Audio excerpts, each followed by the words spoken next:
దేవి స్తోత్రం.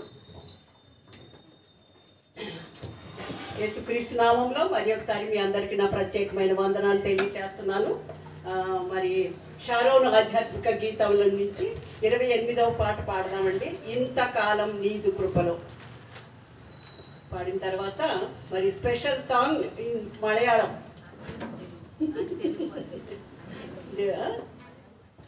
ఇంతకాలం నీదు కృపలో కాచిన దేవా, ఇంతకాలం నీదు కృపలో కాచిన దేవా, ఇకలు కూడా మాకు తోడు నీడ నీవే కదా. ఇంతకాలం నీదు కృపలో కాచిన దేవా, ఎన్నని ఏళ్ళు గడచినా ఎన్ని తరాలు మారినా, ఎన్ని ఏళ్ళు గడచినా ఎన్ని తరాలు మారినా, మారని వీడని ప్రేమని అయ్యా, మార్చిన నా జీవితం నీకే యేసయ్యా, మారని వీడని ప్రేమని అయ్యా, మార్చిన నా జీవితం నీకే యేసయ్యా. ఎంతకాలం నీదు కృపలో కాచిన దేవా, ఎంతకాలం నీదు కృపలో కాచిన దేవా, నీవు చేసిన మేలులు తలచుకొందును అనుదినము, నీవు చేసిన మేలులు తలచుకొందును అనుదినం, కాసుకి స్తోత్రములు నీకే యేసయ్యా, వేరుగా ఏమియు చెల్లించలేనయ్యా, కాసుకి స్తోత్రములు నీకే యేసయ్యా, వేరుగా ఏమియు చెల్లించలేనయ్యా. ఎంతకాలం నీదు కృపలో కాచిన దేవా, ఎంతకాలం నీదు కృపలో కాచిన దేవా, ఏకాలు కూడా మాకు తోడు నీడ నీవే కదా. ఎంతకాలం నీదు కృపలో కాచిన దేవా, ఎంతకాలం నీదు కృపలో కాచిన దేవా. హల్లెలూయా. దేవునికి మహిమ కలుగును గాక. ఇంకా రావాల్సిన వాళ్ళు చాలా మంది ఉన్నారు. ఏది ఏమైనా మరి మలయాళంలో మన మధ్యలో ఉన్న సిస్టర్ మినీ గారు, మా మనవరాలు గ్రేట్ షకీనా, స్టీఫెన్ ఏమో మ్యూజిక్, ఇంకా స్పెషల్గా మరి జాన్ విక్టర్ గారు దాని ట్రాన్స్లేషన్ తెలుగులో పాడతారు.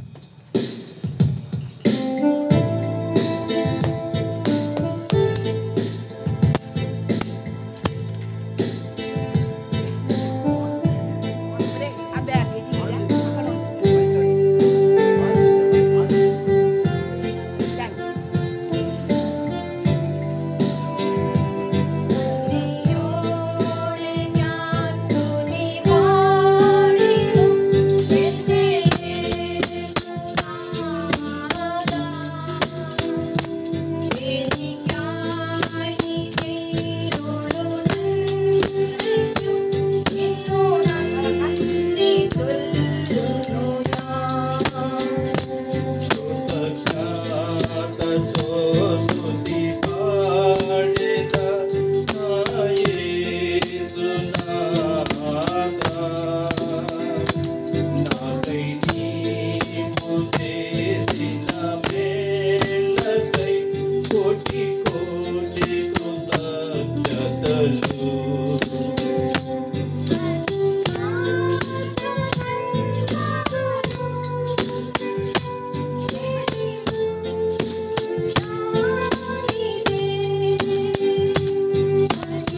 నా ఊహల కంటెను అధికముగా దయచేయు ప్రేమమయా నా ఊహల కంటెను అధికముగా దయచేయు ప్రేమమయా కృతజ్ఞతతో స్తుతి పాడేదా నా యేసునాథా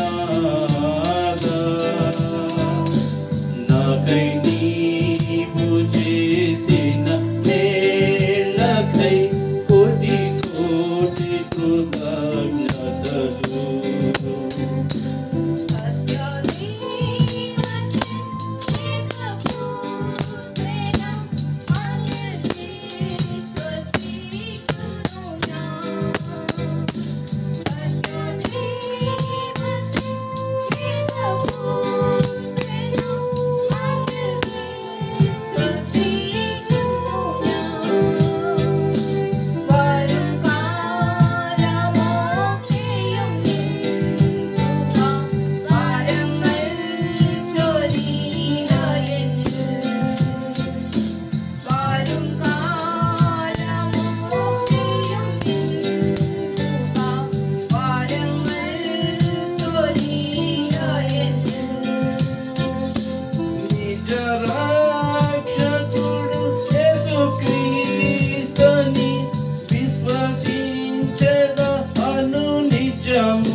ప్రసాదించుము నీ పాద సేవలు బ్రతుకుటకై నీ వరము ప్రసాదించుము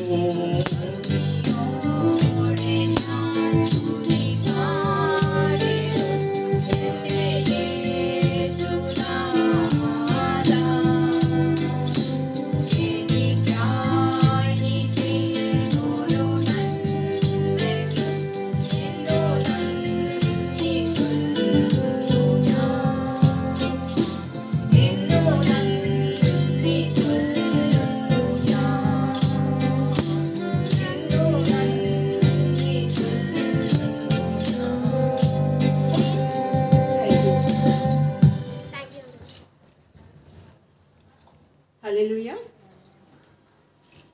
దేవునికే మహిమ కలుగును గాక. మరి మనము బైబిల్ రీడింగ్లోనికి వెళదామండి. హెబ్రీయులకు రాసిన పత్రిక 11వ అధ్యాయము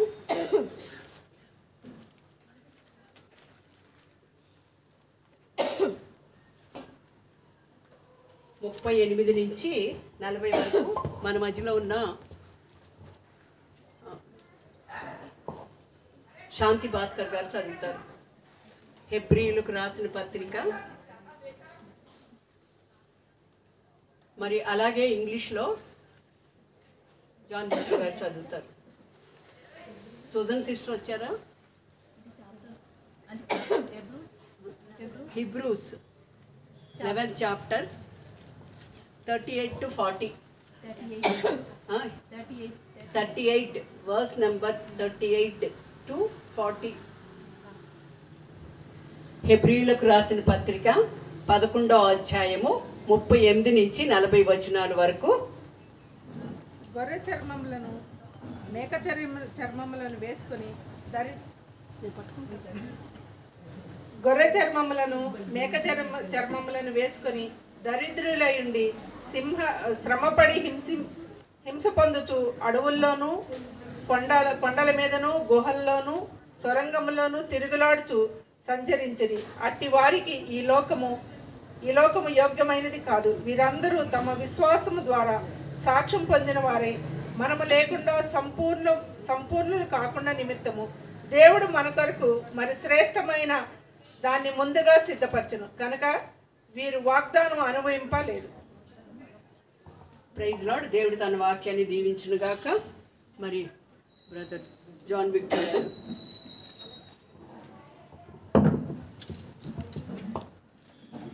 Hebrews 11th chapter 38 to 40. Of whom the world was not worthy, wandering about in deserts and mountains and in dens and caves of the earth. And all these, though commended through their faith, did not receive what was promised. Since God had provided something better for us, that apart from us, they should not be made perfect. దేవుడి వాక్యం దీవించుకున్నారు. Praise lord brother.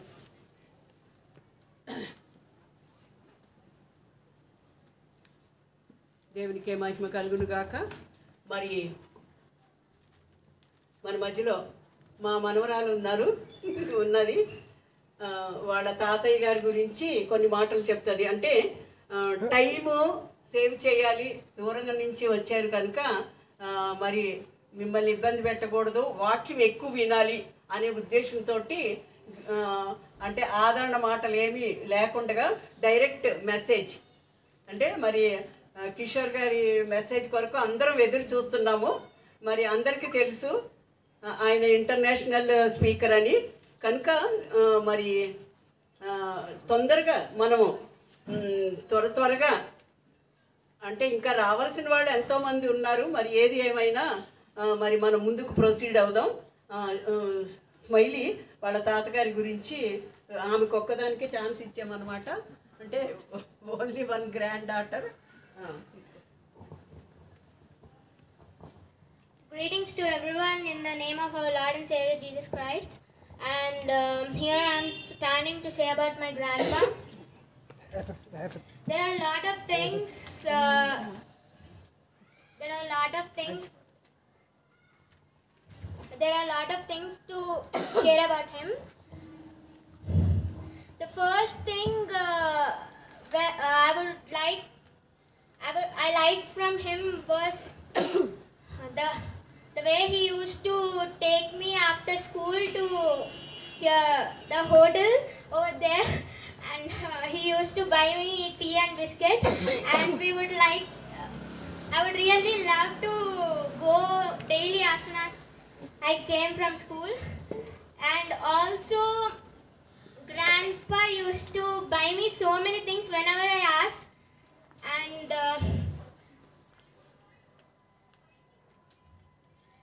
there are lots of things and memories which I shared. Even on the last day of the 31st night, when we went to marriage over there, he was doing so many jokes in car. We laughed a lot, and he even said that my birthday is in November, so he planned before in September only that I will buy for you so many things, like clothes and everything. So it's really sad to miss our grandpa. Thank you everyone. Praise the Lord. మరి రాజు గారి గురించి మాట్లాడటానికి అందరూ మరి సిద్ధంగా ఉన్నారు, కానీ మరి సమయం ఇవ్వట్లేదు. సారీ. ఎందుకంటే అందరం తొందరగా. ఇప్పుడు మన మధ్యలో సూజన్ సిస్టర్ ఉన్నారు, పాట పాడతారు. పాట పాడిన తర్వాత డైరెక్ట్ మనము వాక్యంలోనికి వెళదామండి.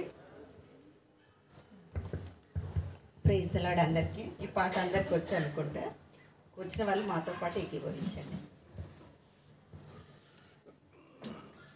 పరిశుద్ధాత్ముడా శక్తి కుమారించు, పరిశుద్ధాత్ముడా శక్తి కుమారించు, నీ శక్తి మాకు కావలసినదని ప్రభువా నీవు ఎరుగుదువు, నీ శక్తి మాకు కావలసినదని ప్రభువా నీవు ఎరుగుదువు. పరిశుద్ధాత్ముడా శక్తి కుమారించు, మొదటి యుగములో జరుగునట్టు ఆశ్చర్య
వీరులమై సేవ చేయుటకు అభిషేకించుమయా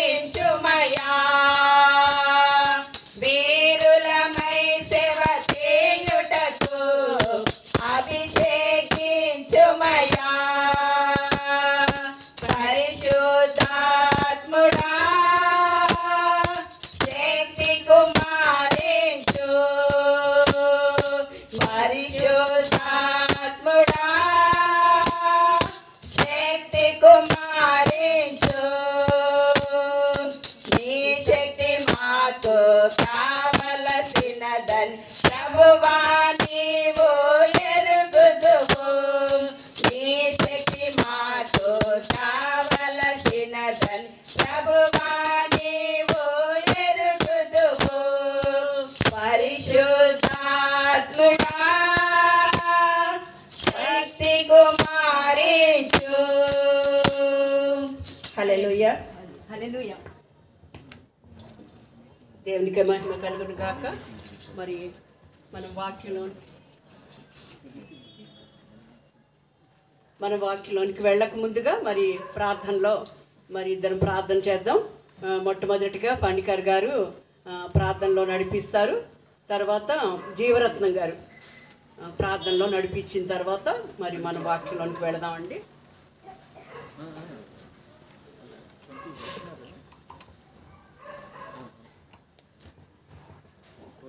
మహాపరిశుద్ధుడైన తండ్రి, నీ ప్రేమను బట్టి నీకు వందనములు చెల్లించుకుంటున్నా. ఈ రీతిగా సమకూడి మా సహోదరు కీర్తిశేషులైనటువంటి రాజు గారు జ్ఞాపకార్థ కుటుంబను జరిపించుకోవటానికి మాకు ఇచ్చిన మంచి అవకాశాన్ని బట్టి వందనములు. నీ సేవకులను మా మధ్యలో తీసుకొని వచ్చారు. నీ యొక్క వాక్కును మాకు దయచేయండి ప్రభువా. వారి యొక్క జీవితాన్ని బట్టి వందనాలు. వారు మా ముందుంచినటువంటి మంచి సాక్ష్యాన్ని బట్టి వందనాలు ప్రభువా. మా యొక్క అంతం ఎప్పుడో మాకు తెలియదు, మీ రాకడెప్పుడో మాకు తెలియదు. మేము ఎల్లప్పుడూ సిద్ధపడి నాయనా మా జీవితాల్ని జాగ్రత్తగా కాపాడుకోవటానికి సహాయం దయచేయండి. అంధకార శక్తులన్నింటినీ బంధించండి. మీ నామము మా మధ్యలో మహింపరచబట్టకు సహాయం దయచేయండి ప్రభువా. మా సహోదరి నాయన మరి కుటుంబమును జ్ఞాపకం చేసుకుంటున్నాము. వారు చేస్తున్న పరిచర్యను బట్టి వందనాలు. మీ నామము వారి యొక్క జీవితము ద్వారా, కుటుంబముల ద్వారా, సభ్యుల ద్వారా మహింపరచబట్టకు సహాయం దయచేయండి. యేసు నామములో అడుగుచున్నాం తండ్రి, ఆమేన్.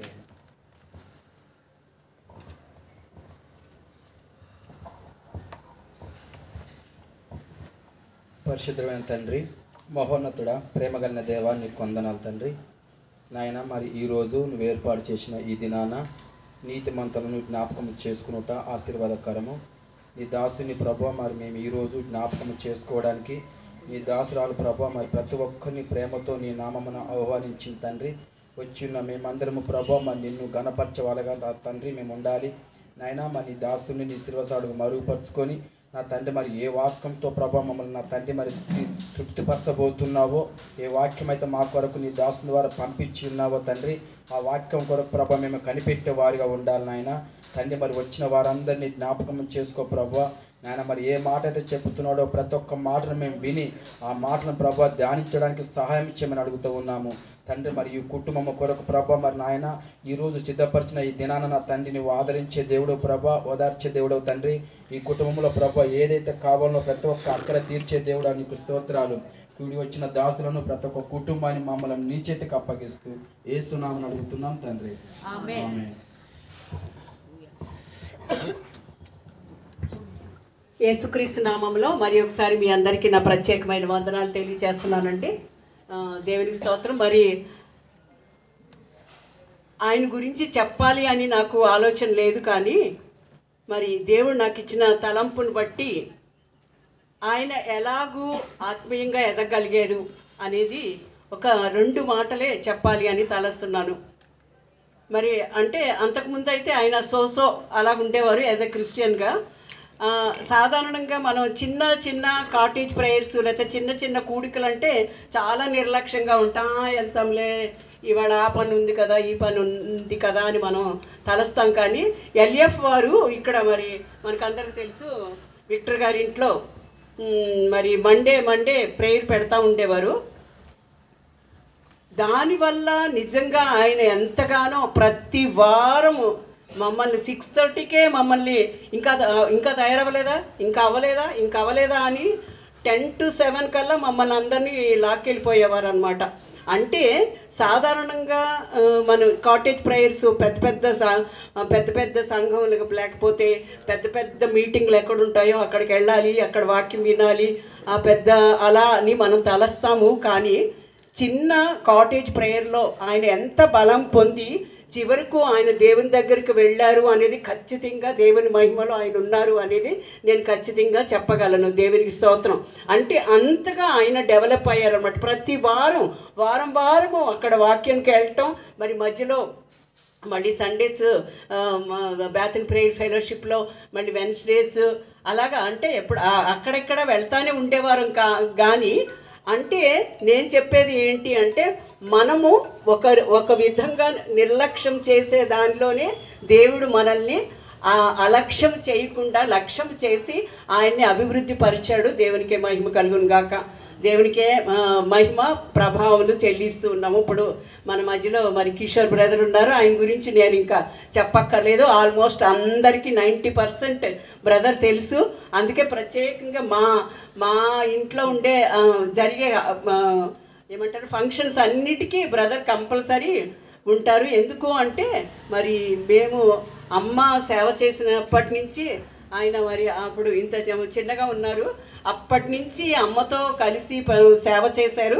తర్వాత మళ్ళీ మేము అమ్మ తర్వాత అక్కడ సేవ చేస్తున్నాం కనుక మమ్మల్ని అనేక రకాలుగా ఎంకరేజ్ చేసి మరి దేవుని సన్నిధిలో మా కొరకు ప్రత్యేకంగా ప్రతి దినము ప్రార్థించి మరి చేస్తున్నారు కనుక మరి తప్పకుండా బ్రదర్ని మేము మరవలేము, మర్చిపోవాలంటే కూడా వీలు కాదు. ఎందుకంటే అది దేవునికి కూడా ఇష్టమైనది కాదు. మరి ఎందుకంటే ప్రేమ కలిగి ఉండాలి. మరి దేవునికి స్తోత్రం. మరి ఈ సమయాన్ని బ్రదర్కి అప్పచెప్తున్నాను.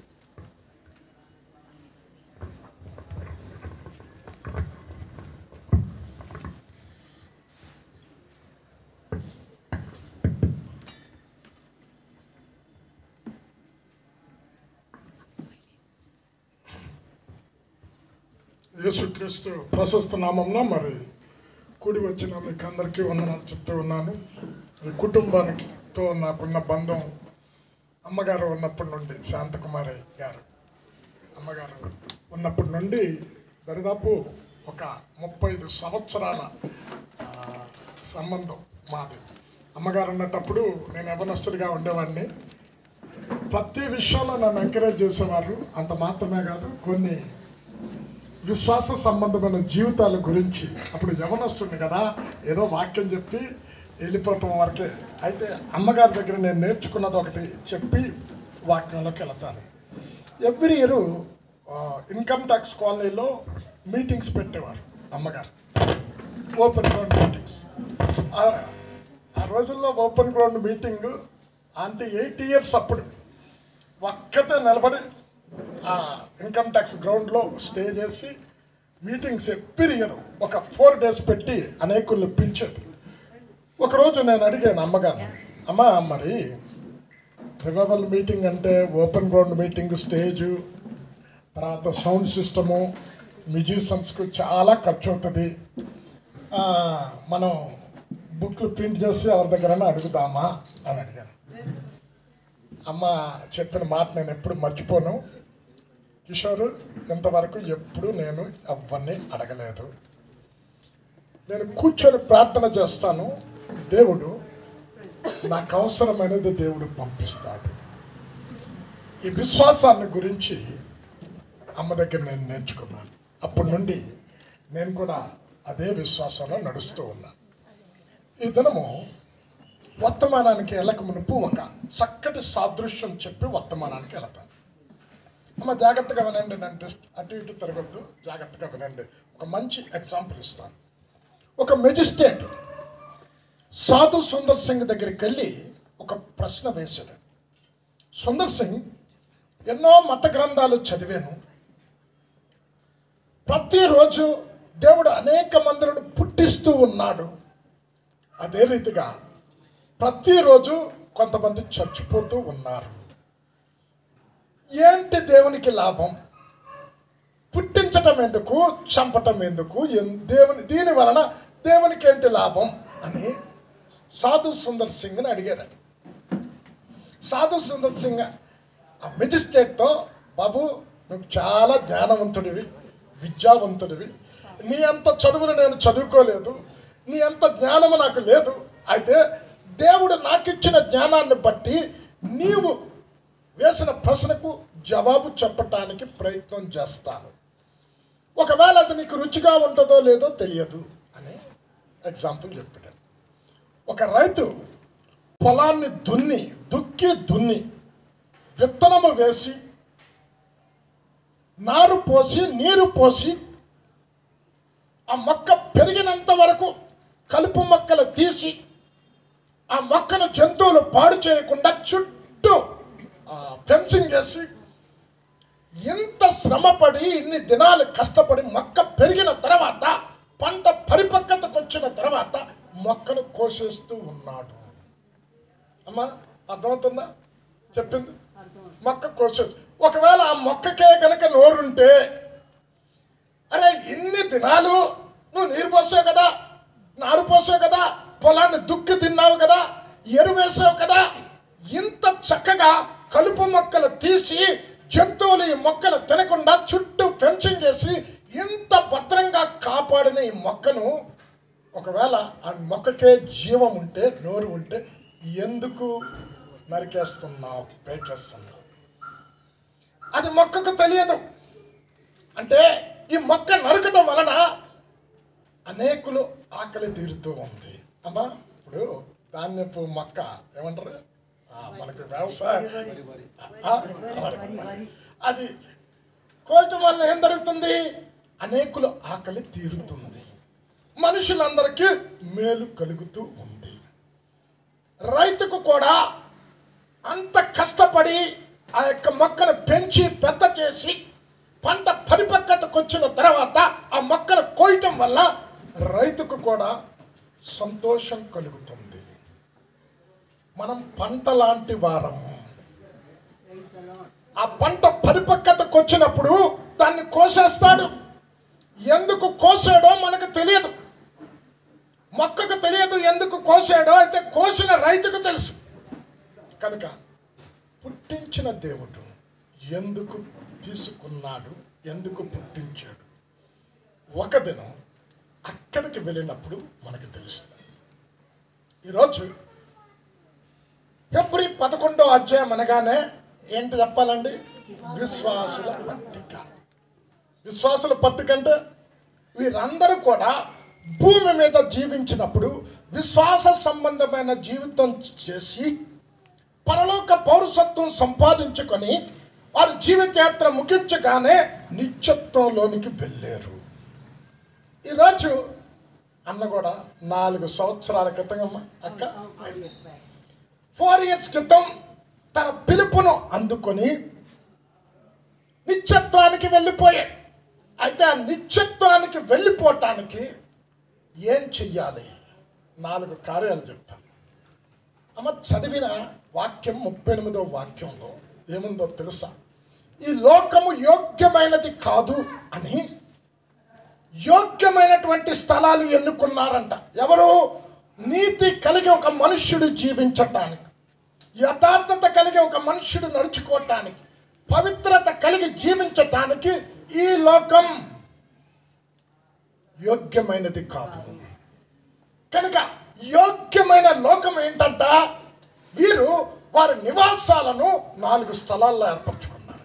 1 అడవి, 2 కొండలు, 3 గుహ, 4 సొరంగం.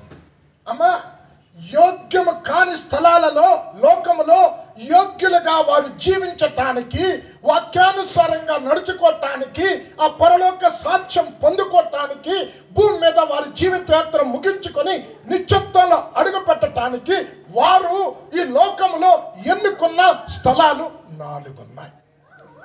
ఈరోజు యేసు క్రీస్తుని రక్షకుడిగా స్వీకరించి బాప్తిస్మం ద్వారా తిరిగి జన్మించి పరిశుద్ధాత్మతో అభిషేకించబడిన మనం కూడా ఈ పాడులోకం వద్దు, ఈ పాపం వద్దు, ఈ అన్యాయాలు వద్దు, ఈ అతిక్రమాలు వద్దు, ఒక పరిశుద్ధత కలిగి జీవించాలి. నా పాపాన్ని యేసయ్య సిలువలో రక్తములో కడిగి శుద్ధీకరించే ఆ రక్తములో మన పాపాలు కడిగి పవిత్రపరచుకొని కపటముతో కూడిన జీవితాన్ని విడిచిపెట్టి యథార్థత కలిగి నడుచుకోవాలని. అమ్మా, ఎందుకు యథార్థత కలిగి నడుచుకోవాలి? ఆ ప్రసంగి 7వ అధ్యాయం చివరి వచనం కనుక చదువుకుంటే, దేవుడు మొట్టమొదట మనుష్యులను సృష్టించినప్పుడు యథార్థవంతులుగా సృష్టించారు. చదవండి, ప్రసంగి 7 చివరి వచనం. ఇది ఒకటి మాత్రం నేను కనుగొంటిని, ఏమనగా దేవుడి నరులను యథార్థవంతులుగా పుట్టించను, కానీ వారు వివిధమైన తంత్రములు కల్పించుకొని ఉన్నారు. అమ్మ, ఎలా పుట్టించాడంట? యథార్థవంతులుగా. ఇప్పుడు ఒక వ్యక్తి నీటి ద్వారా ఆత్మ ద్వారా చిరిగి జన్మించిన తర్వాత కపటాన్ని విడిచిపెట్టి యథార్థతలోనికి వస్తేనే పరలోక రాజ్యాన్ని స్వతంత్రించుకుంటా.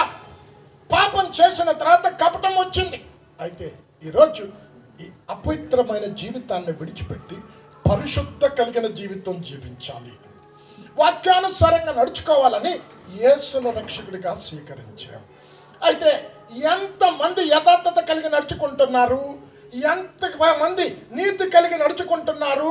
ఎంతమంది పవిత్రత కలిగి నడుచుకుంటున్నారు అంటే చాలా తక్కువ మంది. ఇక్కడ కూర్చొని మమ్మల్ని ప్రశ్నిస్తే, అమ్మ, పవిత్రత కలిగి నడుచుకుంటున్నారా, యథార్థత కలిగి జీవిస్తున్నారా, నీతి కలిగి నడుచుకుంటున్నారా అంటే ఒక్కళ్ళ నుంచి జవాబు రాదు.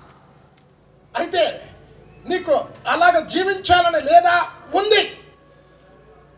ఉండబట్టే యేసుని రక్షకుడిగా స్వీకరించా, ఉండబట్టే ప్రతి ఆదివారం మందిరానికి వెళ్తూ వాక్యం వింటూ ఉన్నాం.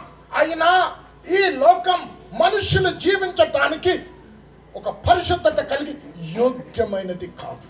ఈ లోకాన్ని సాతాను అడవిగా మార్చేటట. చదవండి, యెషయా 14:17.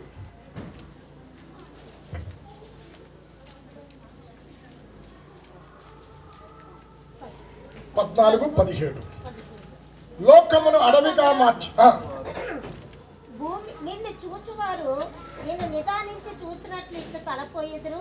భూమిని కంపింపచేసి రాజ్యములు వణికించిన వాడు ఇతడేనా?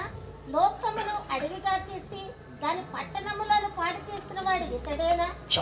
అమ్మా, ఈ లోకాన్ని ఎలా చేశాడంట? సాతానుడు అడవిగా చేశాడంట, పట్టణాలను పాడు చేశాడంట. ఈరోజు మనుష్యుడు ఉద్యోగ రీత్యా ఇంట్లో నుంచి బయటకు వెళుతున్నప్పుడు చూడకూడని సంఘటనలు ఎన్నో చూస్తూ ఉన్నాడు, వినకూడని మాటలు ఎన్నో వింటూ ఉన్నాడు. ఒక యవనస్తుడు కాలేజీకి వెళుతున్నప్పుడు కాలేజీలో, అయ్యో మా తల్లిదండ్రులు భక్తి కలిగి మమ్మల్ని నడిపించారు, వారు భక్తి పరులు అని పాపములో పడకూడదు అని అనుకుంటున్నా పాపంలో పడటానికి ఎన్నో ఉన్నాయి లోకం. మన కన్ను చాలా దినాల క్రితం, చాలా దినాలంటే 2-3 సంవత్సరాల క్రితం ఆర్టీసీ క్రాస్ రోడ్లో ఒక పెద్ద ఫ్లెక్సీ పెట్టాడు. మీలో టీవీలో కూడా చూస్తుంటారు వార్తల్లో. ప్రతి యవనస్తుడు ఆ ఫ్లెక్సీ దగ్గర ఆగటం, చూడటం, 2-3 యాక్సిడెంట్లు అయ్యాయి. ఎందుకో తెలుసా? అసభ్యకరమైన ఒక ఫ్లెక్సీ ఎక్కడ పెట్టారు. యవనస్తుడు అంతా వారి దృష్టి ఎక్కడికి పోతుంది? అక్కడికి పోతుంది. అంటే ఈ కన్నుతో చూడకూడదు అనుకున్నా ఈ కన్ను చూసి మనస్సును ప్రేరేపించి శరీరంలో ఆశలు రేకెత్తించి పాపములో పడివేస్తూ ఉన్నారు. ఉద్యోగానికి వెళ్ళిన వాడు ఉదయం వెళ్ళి సాయంకాలం ఇంటికి వచ్చేసరికి పాపములో పడకూడదని చూడకూడనివి చూస్తూ ఉన్నాడు, వినకూడనివి వింటూ ఉన్నాడు. ఇలాంటి లోకంలో ఒక యోగ్యకరమైన జీవితం, దేవునికి ఇష్టమైన జీవితం, దేవునికి మెప్పు కలిగించే జీవితం జీవించాలంటే మనం అరణ్యంలో నివాసం ఉండాలంట. అమ్మ, లోకం అంటే ఏంటి? 1 యోహాను 2వ అధ్యాయము 15వ వచనములో, లోకములో ఉన్నతంతయు శరీరాశ, నేత్రాశ, జీవపుడంబం, లోకము దాని ఆశ గతించిపోవును కానీ దేవుని చిత్తము జరిగించేవాడు నిరంతరము జీవిస్తా. లోకములో ఉన్నదంతా ఏంటి? ఎక్కడికి వెళ్ళినా నీ నేత్రం పాపంలో పడవేయటానికి. ఎక్కడికి వెళ్ళవసరం లేదండి. ఒకప్పుడు ఫ్లెక్సీలు చూడాలి, లేకపోతే సినిమాలు చూసి చట్టమాటలు నేర్చుకోప్పుడు అవసరం లేదు. ఇందులోనే ఉందంట. ప్రతి పాపం నీ చేతిలోనే ఉంది. చూడకూడని దృశ్యాలు ఇందులో కనిపిస్తాయి. కొన్ని సైట్లు ఓపెన్ చేస్తే కారణం ఏమిటి? మనుషుడు పరిశుద్ధత కలిగి జీవించాలి అని లోకంలో అనుకుంటున్నాడు, జీవించలేకపోతున్నా. నీతి కలిగి నడుచుకోవాలనుకుంటున్నాడు, నడుచుకోలేకపోతున్నాడు. యథార్థత కలిగి జీవించాలనుకుంటున్నాడు, యథార్థత కలిగి జీవించలేకపోతున్నాడు. కనుక ఇలాంటి 2000 సంవత్సరాల క్రితమే ఈ హెబ్రీలు రాసిన గ్రంథం ఎప్పుడు రాశాడు? AD 70 ఆ ప్రాంతం. ఒక 2000 సంవత్సరాల క్రితం ఈ భూమి మనుష్యుడు పరిశుద్ధత కలిగి జీవించటానికి యోగ్యమైనది కాకపోతే, ఇప్పుడు టెక్నాలజీ పెరిగింది. ఇప్పుడు ఇంతకంటే అయోగ్యమైన లోకంలో మనం ఉన్నాం. అప్పటికంటే ఆ రోజున వారు అయోగ్యమైన లోకంలో యోగ్యులుగా జీవించటానికి వారి నివాసం అరణ్యంలో ఏర్పడుతున్నారు. అయితే ఇక్కడ కూర్చుని ఏమంటే పట్టణం విడిపెట్టి అరణ్యానికి వెళ్ళిపోవాలా? పరమకు సంపాదించుకోవాలంటే పవిత్రత కలిగి అరణ్యంలోకి వెళ్ళిపోవాలా? అక్షర సంబంధంగా మనం ఆలోచించకూడదు, ఆత్మీయంగా ఆలోచించాలి. ఇప్పుడు ఈ కూడికి అయిపోయిన వెంటనే మీరంతా మీ ఇంటికి భయంతో వెళ్తారా, ధైర్యంతో వెళ్తారా? అమ్మా, ధైర్యంగా వెళ్తారు. ఇదే ఒక అరణ్యంలో మీరు ఉన్నారు. ఈ స్థలం నుండి ఇంకో స్థలానికి వెళ్ళా అమ్మా, ఈ పట్టణంలో ధైర్యంగా రాత్రి వేళ తిరిగినట్టు పగలు కూడా అరణ్యంలో నడిచినప్పుడు ఎప్పుడు కూడా ధైర్యంగా వెళ్తాడు. వేసే ప్రతి అడుగు జాగ్రత్తగా వేస్తాడు. ఎందుకు? నేను నడుస్తున్న నడక బాటలో ఏ పాము వచ్చి కాటేస్తాదో, ఏ పొదలో ఏ సింహం ఉన్నదో, ఏ చెట్టు మీద ఏ చిరుతపులి పొంచున్నదో, ఏ పొద చాటున ఎలుకబంటి ఉన్నదో, వేసే ప్రతి అడుగు భయముతో వణుకుతో వేస్తాడు. ఈరోజు అరణ్య జీవితం నువ్వు జీవించడం అంటే అర్థం ఏంటో తెలుసా? భయముతో వణుకుతో దేవుడు నీకిచ్చిన రక్షణను కొనసాగింపనీయుడి. ఫిలిప్పి 2:12 చదవండి. 3వ లైన్లో ఉంటుంది.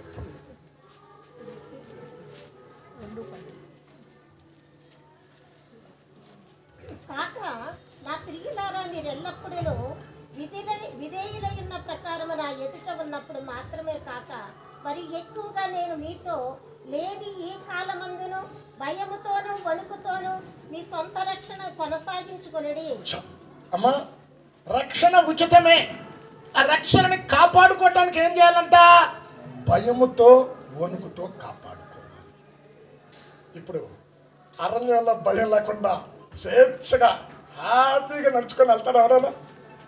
ఎక్కడ?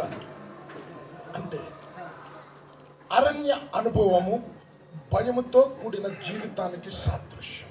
అంటే నీ నోట నుండి వచ్చే ప్రతి మాట దేవునికి అయిష్టమైన మాట మాట్లాడితే ఒక దినం తీర్పులోనికి వస్తాను అన్న భయము ఉంటే నువ్వు మాట్లాడే ప్రతి మాట దేవునికి ఇష్టమైన మాట మాట్లాడతావు. చదవండి మత్తయి 12:36.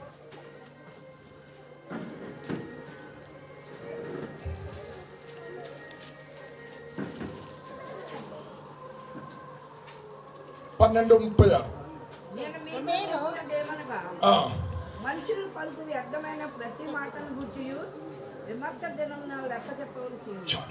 అమ్మా, ఇప్పుడు భయం అన్నాడు ఏమంటాడు? ఇష్టానుసారంగా నోరుందని మాట్లాడతాడు. భయం ఉన్నవాడు నా నోటి నుండి వచ్చే ప్రతి మాట ఒక దినం లెక్క చెప్పాలి. కనుక భయం ఏం చేస్తుంది? పవిత్రతతో కూడిన మాట వస్తా, దేవుని ఇష్టంతో కూడిన మాట వస్తా, దేవుని చిత్తానుసారమైన మాటలు నోటి గుండా వస్తాయి. భయం లేనాడు బూతులు మాట్లాడతాడు, పనికిరాని మాటలు మాట్లాడతాడు. చాటున వెళ్ళి స్త్రీలు చెవులు కొరుక్కుంటారు. అంటే తెలీదా ఆ పక్కింటి ఆయన యువతను ఎప్పుకొని వెళ్ళిపోయాడట. ఆ పక్కింటి అమ్మాయి ఉందో చూసారా, ఆ క్యారెక్టర్ ఇలాంటిదట అని చెవులు కొరుక్కుంటాం. మనం అనుకుంటాం గదిలో మాట్లాడాను, చీకటిలో మాట్లాడాను, ఎవ్వరు లేరులే. అయితే ఇక్కడ అంటున్నాడు చీకటిలో, లూకాసు వార్త 12వ అధ్యాయం పట్టుకో, చీకటిలో మాట్లాడినవి వెలుగులో వినిపిస్తాను, చెవులో మాట్లాడినవి మిద్దెల మీద వినిపిస్తాను. 12:3.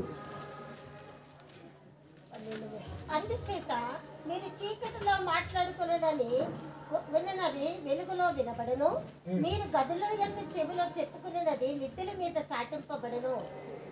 అమ్మ ఇక్కడ ఏమన్నాడు, చీకట్లో మాట్లాడినట వెలుగులో చూపిస్తాడట,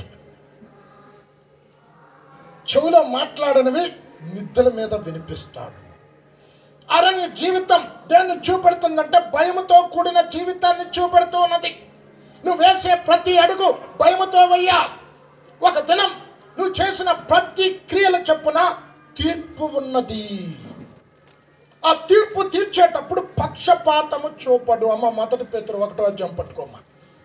ఇప్పుడు ఇక్కడ కూర్చున్నా నేను, బాబు ఈ కిషోర్ వాక్యం చెప్తున్నాడు, చాలా స్థలాలలో సంఘాలను విజయింపజేశాడు కనుక తీర్పు తీర్చినప్పుడు ఒళ్ళే ఈయన ఇచ్చిపెట్టేద్దాం అని పక్షపాతం చూపడు. సంఘాలు కట్టారు, వీళ్ళు చర్చను నడిపిస్తున్నారు కనుక తప్పు చేసినా పక్షపాతం చూపించడు అనుకుంటూ, పక్షపాతము చూపించడు అనుకోకండి.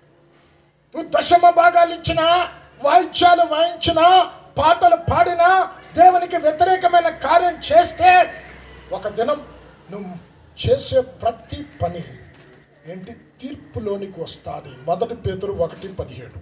పక్షపాతం లేకుండా క్రియలను బట్టి ప్రతి వారిని తీర్పు తీర్చువాడు తండ్రి అని మీరు ఆయనకు ప్రార్థన చేస్తున్నారు కనుక మీరు పరదేశులుగా ఉన్నంత కాలము భయముతో గడుపుడి. చాలు అమ్మ, ఇక్కడ ఏమన్నాడు, తీర్పు ఉన్నది కనుక ఏమంటున్నాడు, మనం పరదేశులం, మన దేశం ఏది పరలోకం కనుక పరదేశులుగా ఉన్నంత కాలం ఎలా బతకమన్నాడు, భయముతో బతకండి. భయం అంటే ఇక్కడ అంటున్నాడు మనుష్యుడు తన ఆలోచించే ఆలోచనలు మంచివైనను చెడ్డవైనను తన క్రియలను బట్టి ఒక దినం న్యాయపీఠం ఎదుట, యేసయ్య ఎదుట ప్రతి వ్యక్తి నిలబడాలి అన్న భయం మనకు ఉందనుకో. అమ్మ పాపం చేస్తానా చెప్పండి. అమ్మో ఇప్పుడు ఒకడు మర్డర్ చేస్తున్నాడు, మర్డర్ చేస్తున్నట్లుగా జడ్జి గారు చూస్తాడు అంటే చేస్తాడా? అమ్మో ఆయన తీర్పు తీర్చి చరసాలు వేస్తాడు రా. ఈరోజు చూచే దేవుడు నీవు ఉన్నాడు అన్న భయము నీకుంటే నువ్వు ఆలోచన చేసే మంచిదైనా, నువ్వు చేసే పనులు చెడ్డమైనా వాటి క్రియలను బట్టి ఒక దినం ప్రతి మనుష్యుడు న్యాయపీఠం ఎదుట నిలబడాలి అన్న భయం ఉంటే పాపం చెయ్యవు. 2 కొరింథీ 5:10.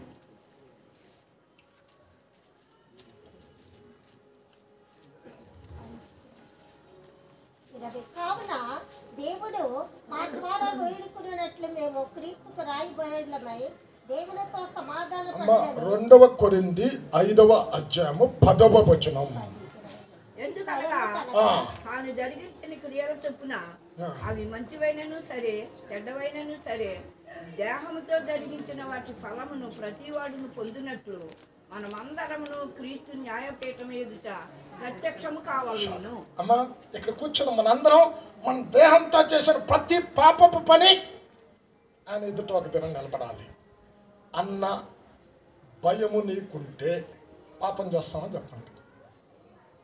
అరణ్యం దేనికి సాదృశ్యం చెప్పాను? భయముతో కూడిన జీవితానికి సాదృశ్యం. భక్తుడైనటువంటి యోసేపు అంటున్నాడు, నేను దేవునికి భయపడు వాడను. 42 ఆదికాండం 18.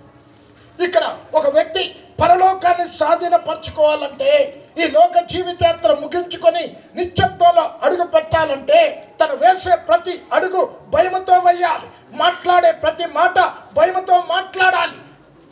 మూడవ దినమున యోసేపు వారిని చూచి, నేను దేవునికి భయపడివాడను, మీరు బ్రతుకున్నట్లు దీనిని చేయుడి. అమ్మా, దేవునికి భయం, అసలు భయానికి నిర్వచనం ఏంటి? ఇక్కడ కూర్చున్న మీరు భక్తి ఉంది, భక్తి లేకపోతే రారు కదా. భయం మాత్రం చాలా మందికి లేదు.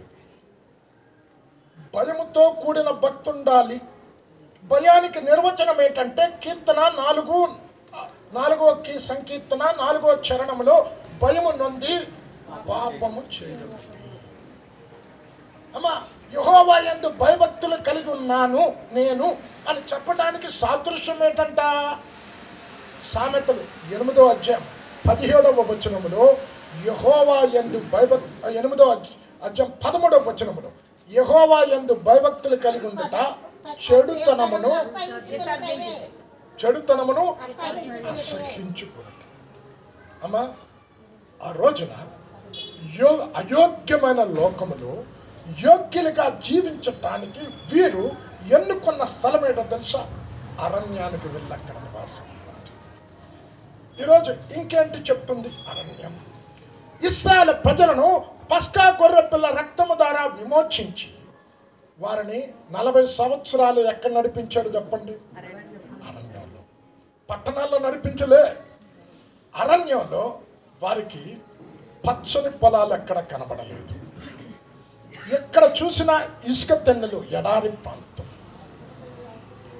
రాళ్ళు రప్పలు, పచ్చని గడ్డి కానీ పచ్చదనం కానీ లేని స్థలం, తాగటానికి నీళ్లు కానీ లేక పారే నదులు కానీ లేని స్థలాలలో నడిపించాడు. ఇదేన్ని చూపిస్తుంది? అరణ్యంలో. ఎక్కడ నడిపించాడంట? సంఘాన్ని కూడా అరణ్యంలోనే నడిపిస్తాడంట. అరణ్యంలో నడిపించే సంఘమే ఎత్తబడే సంఘంగా ఉంటుంది. చదవండి, అది మీకు పరమగీతం 3:6. Song of Solomon 3rd chapter 6th verse.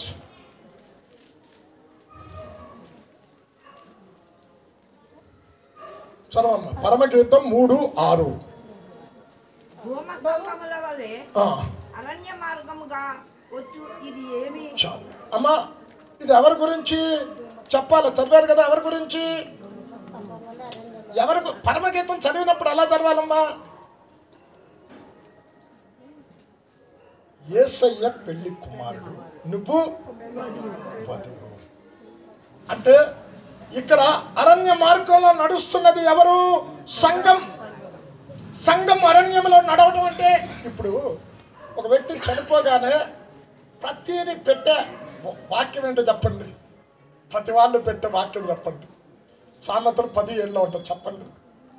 నీతి మంతులను జ్ఞాపకం చేసుకుంట. నీతిమంతుడు ఎలా జీవించాలంట? ఇదేంటమ్మా? విశ్వాస మూలముగా జీవించాలి. ఇప్పుడు మనం నీతిమంతులమైతే పరలోకాన్ని స్వాధీనపరుచుకుంటాం. అరణ్య జీవితం దేన్ని చూపెడుతుంది? అరణ్యంలో అక్కడ వ్యవసాయదారుడు ఉంటాడు, పంటలు పండించటానికి. అక్కడ దప్పిక కలిగితే తాగటానికి నీళ్లు, పారే నదులు లేవు, అది ఎడారి ప్రాంతం. అక్కడ వ్యాపారాలు లేవు. ఇప్పుడు మనకి ఏదైనా కావాలంటే షాపింగ్ మాల్ పెద్దది. ఇప్పుడు ఒకప్పుడు చిన్న ఇప్పుడు పెద్ద పెద్ద షాపింగ్ మాల్కి ఎత్తుకెళ్తాం. ఎందుకు?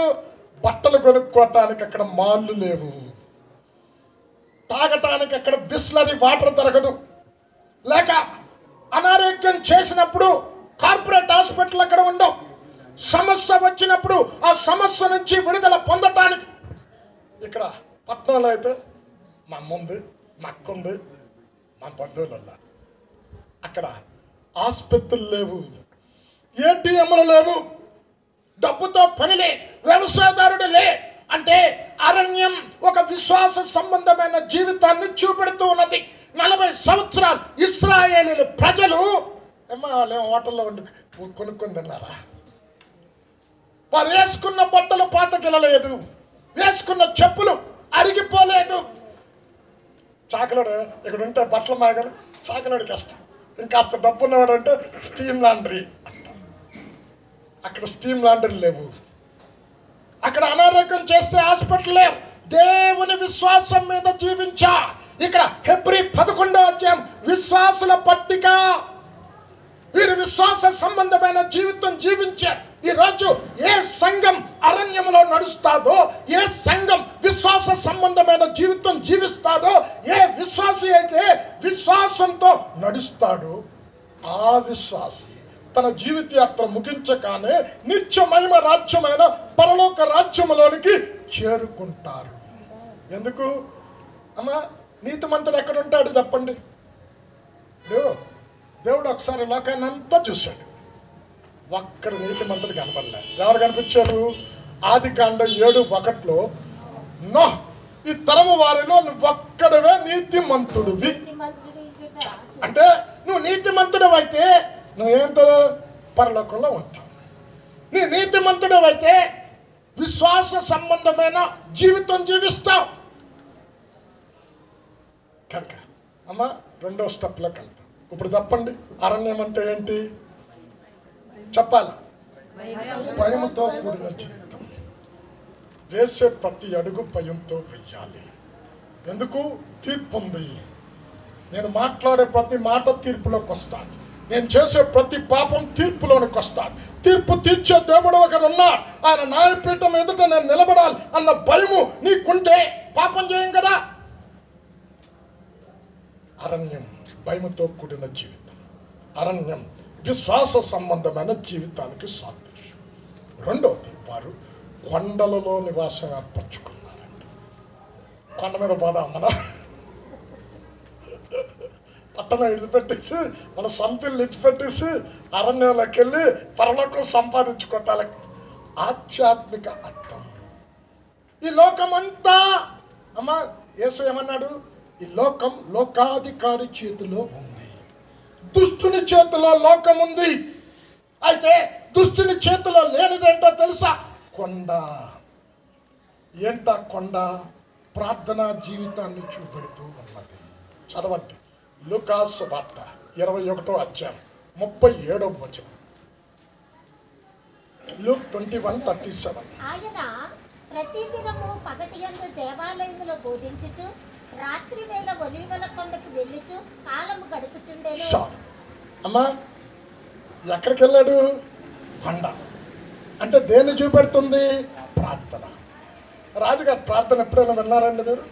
ఎవరైనా విన్నారా? కన్సెప్ట్ చేసేవాడు చెప్తారా? అమ్మ చెంటకి వెళ్ళలేదా? కన్సెప్ట్ చేసేవాడు మీ బావగారే కదా. ఒక అరగంట చేసేవాడు. నేను విన్నా అందరి గురించి. అక్క ఇది కరెక్ట్ ఆర్ నాట్ 2-3 టైమ్స్ విన్నాను మొత్తం దేశమంతా. అంటే కొండ జీవితం ప్రార్థనా జీవితాన్ని చూపెడుతూ ఉంది. యేసుక్రీస్తు ప్రభుల వారు రాత్రి అయ్యేసరికి కొండెక్కేవా? ఎందుకు? ఉదయాన్న లోకంలోకి వెళ్ళాలి. లోకంలోకి వెళ్ళినప్పుడు పాపములో పడకుండా, అపవిత్రత తనలోనికి రాకుండా, తన చూపు ద్వారా, తన మాట ద్వారా, తన ఆలోచనల ద్వారా పాపం చేస్తే, ఏ ఆదామైతే పాపం చేసి దేవుని యొక్క సావాసాన్ని పోగొట్టుకొని దేవుని నుండి దూరం అయిపోయాడో, ఇప్పుడు నేనే కనుక పాపంలో పడిపోతే నా రక్తం కలంకమైపోతా, నా రక్తం మలినమైపోతా. కనుక పాపంలో పడకుండా పరిశుద్ధత కలిగి జీవించటానికి తండ్రి సన్నిధిలో రాత్రంతా కూడా గడిపి కన్నీళ్లతో రోదనతో ప్రార్థన చేసాడు. హెబ్రీ 5:7 చదువు.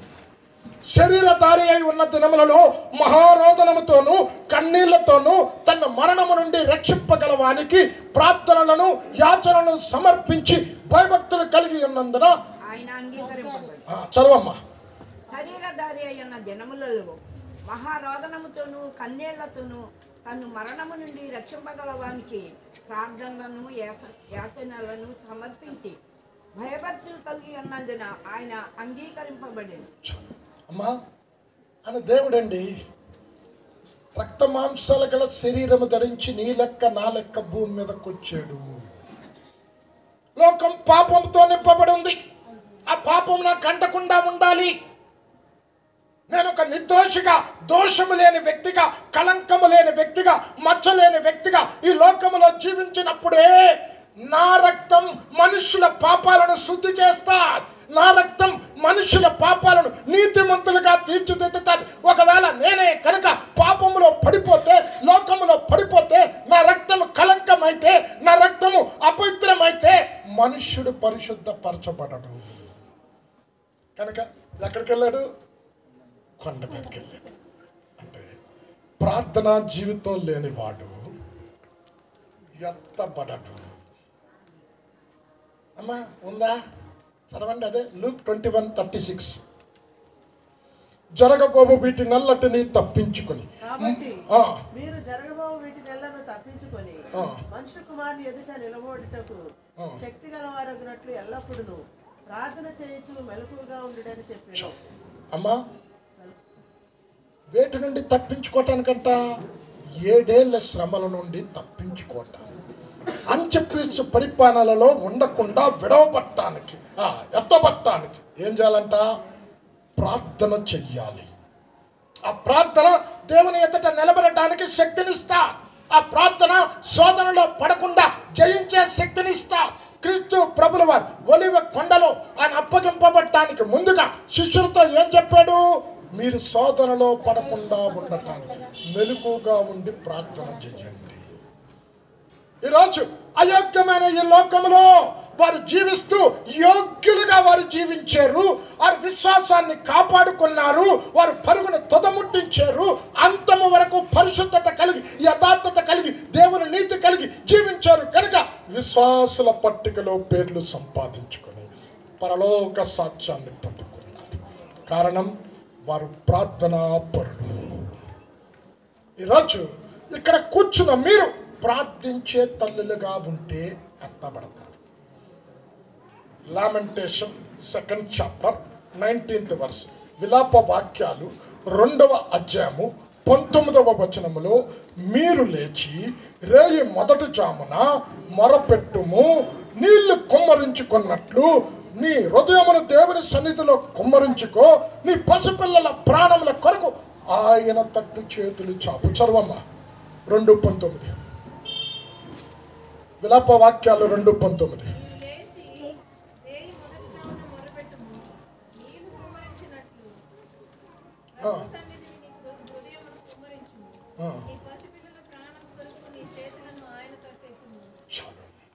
అమ్మా రేయి మొదటి జామున, ఎందుకంటే ఇప్పుడు ఎటు చూసిన పాపం ఉంది ఉందంటారా? ఒకసారి ఒక హై స్కూల్ టీచర్ నా దగ్గరికి వచ్చి సర్ప్రైజ్ అయిన న్యూస్ చెప్పి ఏం చెప్తుంది తెలుసు? బ్రదర్, 8th క్లాస్ పిల్లలండి మా స్కూల్లో, నేను ముందు నడుస్తున్నాను వెనక నడుస్తున్నానని తెలియలేదు. ఆ ముందు మాట్లాడుకుంటే వెళ్తున్నా, ఆ పిల్ల నా పిల్ల, ఆ పిల్ల వైపు నువ్వు చూడద్దు. ఎంత వయసు? 8th class student. అంటే ఈ రోజుల్లో కొడితే, ఒకప్పుడు మా కాలంలో దత్తం తీసుకొని తక్కువచ్చినట్టు కొట్టేవాడు. ఇప్పుడు కొడితే టీవీలో వచ్చేస్తున్నారు. కొంతమంది వ్యర్థంగా కొడతారనుకోండి, తప్పు చేసినప్పుడు దండించాలి. ఇప్పుడు అదిలే మీరు అంటున్నారు. ఈరోజు నీ పిల్లలు స్కూల్కి వెళ్తున్నప్పుడు, కాలేజీలకు వెళ్తున్నప్పుడు, నీ భర్తలు ఉద్యోగాలకు వెళ్తున్నప్పుడు వారు జాగ్రత్తలో పడిపోకుండా, పాపంలో పడిపోకుండా ఉండాలంటే నువ్వు చేసే ప్రార్థన చుట్టూ కంచెమలి ఉంటుంది. యోబు ప్రతి దినం 7 కొడుకులు, 3 కూతుళ్ళు ఒకరు. వారు ఆలోచనలతోనైనా పాపం చేస్తారేమో అని బలులర్పించేవాడట ప్రతి దినం. ఎంత మంచి తండ్రి అండి. భక్తుడైన దావీదు వేకునే లేచి ఉదయాన్నే నీ సన్నిధిని నా ప్రార్థన సిద్ధము చేసి కాచియుందును. సంకీర్తన 5:3 చరణం.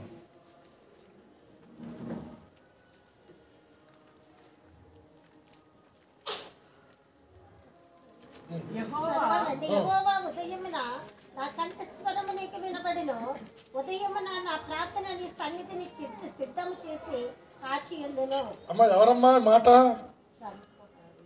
చక్రవర్తి. ఈరోజు బ్రదర్ ప్రార్థన చేయండి అంటే ఒక ఆయన అన్నాడు, రోజుకు 3 సార్లు చేస్తారండి ప్రార్థన అన్నాడు. బా, చాలా ప్రార్థన అప్పుడు డానియేల్ ప్రార్థన లెక్క చేస్తున్నాడు. ఎప్పుడప్పుడు చేస్తారు బ్రదర్? పొద్దున్న బ్రేక్ఫాస్ట్ అప్పుడు చేస్తాను, లంచ్ అప్పుడు చేస్తాను, డిన్నర్ అప్పుడు చేస్తాను. నేను అనుకున్నా డానియేల్ ప్రార్థన లెక్క చేస్తున్నాడేమో అనుకుంటా అని చెప్తే మాట బ్రేక్ఫాస్ట్కి, లంచ్కి, డిన్నర్కి 3 సార్లు చేస్తాడట. అమ్మా, ఈ లోకం యోగ్యమైనది కాదు. యోగ్యమైన స్థలాలలో వారు ఎన్నుకొని ఆ యోగ్యమైన స్థలాలలో వారు కాపురం ఉండి నివాసం ఉండి పరలోక సాక్ష్యాన్ని సంపాదించుకున్నారు. విశ్వాసుల పట్టికలో వారు పేరు సంపాదించుకున్నారు. పరలోక పౌరసత్వం సంపాదించుకొని సదాకాలం క్రీస్తుతో కూడా ఉండే ఆ రాజ్యంలోనికి కొనుపోబట్టడానికి కారణం ప్రార్థనా వీరులు. ఎందుకు ప్రార్థన చెయ్యాలి ఒకటి చెప్పి ఇంకో 3వ స్టెప్లోనికి వెళ్తాం. ఇప్పుడు యాకోబు గారికి పద్దనరాము నుండి బయలుదేరినప్పుడు ఒక వర్తమానం వచ్చింది. నీ అన్నైన ఏసావు నిన్ను చంపటానికి 400 మందిని పట్టుకొని వచ్చాడు. అందరినీ పంపించాడు. ఒంటరిగా యొబ్బోకు రేవులో రాత్రంతా పెనుగులాడుతూ ఉన్నాడు. దేవునితో తంటుంది, తెల్లారిపోతుంది, నన్ను విడిచిపెట్టు. యాకోబు అంటున్నాడు, నన్ను ఆశీర్వదిస్తేనే కానీ. ఇప్పుడు యాకోబు దగ్గరికి వెళ్ళి అడుగుతా, యాకోబు నీకు ఆశీర్వాదాలు ఏమైనా తక్కువ ఉన్నాయా? విస్తారమైన ఆస్తి, ఐశ్వర్యం, బంగారం, వెండి, పశువులు, గొర్రెలు, మందలు అన్నీ సంపాదించుకొని ఎక్కువైపోయి నీకు. అందులో ఒక వంతు మీ అన్నకి కానుకగా పంపాడు కదండి. ఇప్పుడు డబ్బులు ఎక్కువ ఉంటే ఇస్తారా, తక్కువ ఉంటే ఇస్తారా చెప్పండి? తక్కువ ఉంటే ఇస్తారమ్మా. ఎక్కువైపోయి కానుక పంపాడు. ఇప్పుడు యాకోబు గారిని అడిగితే ఎందుకు ఆశీర్వాదం అంటే యాకోబు ఏం చెప్తాడో తెలుసా? అసలైన ఆశీర్వాదం అంటే ఏంటో ఇప్పుడు తెలుసుకున్నా. ఒకప్పుడు బంగారం సంపాదిస్తే, వెండిని సంపాదిస్తే, పనివారిని సంపాదిస్తే సౌఖ్యం కలిగి సుఖం కలిగి జీవిస్తాను అనుకొని అన్నీ సంపాదించాను. అయితే మరణము నుండి తప్పించటానికి ఇదేది కూడా నాకు ఉపయోగపడదన్న సత్యం ఇప్పుడు తెలుసుకున్నా. నా ముందు ఒక మరణం ఉన్నది. ఆ మరణము నుండి తప్పించబడటానికి ఆశీర్వాదం కావాలి. ఈరోజు నిజమైన ఆశీర్వాదం అంటే ఏంటి? చదవండి అపొస్తలుల కార్యం 3వ అధ్యాయం చివరి వచనం.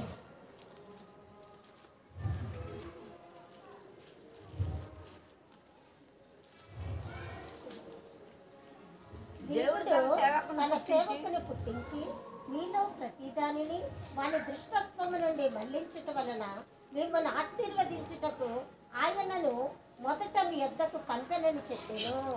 అమ్మా, ఆశీర్వాదం అంటే ఏంటి?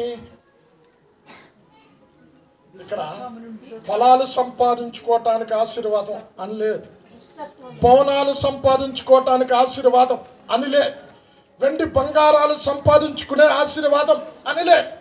అంటే ఒక పాపి పరిశుద్ధునిగా మారుట ఆశీర్వాదం. ఒక వ్యక్తి మరణంలోనికి వెళుతున్న వ్యక్తి జీవములోనికి వెళ్ళుట ఆశీర్వాదం. ఒక వ్యక్తి పాతాళానికి వెళుతున్న వ్యక్తి, నరకంలోనికి వెళుతున్న వ్యక్తి పరలోకానికి వెళ్ళుట ఆశీర్వాదం. మరణములో నుండి జీవములోనికి దాట ఆశీర్వాదం. ఈరోజు ఎందుకు ప్రార్థన చెయ్యాలి? యాకోబు, నీ ముందు నా ముందు ఒక మరణం ఉంది. ఏంటా మరణం? 2వ మరణం, పాతాళం, నరకం. వాటి నుండి తప్పించబడటానికి జీవించి ఉంటుండగా ప్రార్థన చెయ్యాలి. కనుక ఆ రోజున వీరు అయోగ్యమైన లోకములో యోగ్యమైన స్థలాలు ఎన్నుకొని పరలోకంలో కొనుక్కోబడ్డారు. ఏంటి అయోగ్యమైన స్థలం? కొండ.